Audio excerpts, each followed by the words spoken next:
and typically that can take a lot of effort. And some of the reasons that it takes a lot of effort are to do with how the data is structured.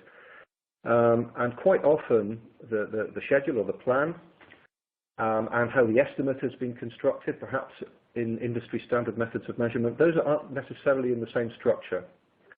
And this can make it very time consuming to actually match the estimate and the schedule together to cost and resource plans. And actually to be able to cost and resource a time phase schedule is really important, because that is what gives you the S-curve, if you like, for planned progress, with time on the horizontal axis and planned progress on the vertical axis. And the effect of this is that reliable S-curves are quite often not produced, or if they are produced, they take a lot of effort to produce.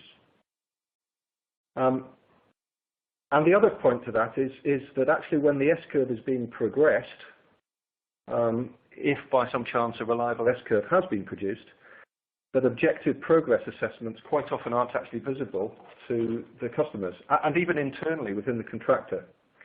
It's really, really important to be able to break down your schedule into objects that you can discretely measure to get good progress assessments. And if these progress assessments aren't great, then naturally the forecast of the next period tends not to be so great either. And that can happen both towards the customer, which is obviously bad news for the customer's investors and users, but it can also happen internally, and that's bad news for the contractors, shareholders, and management.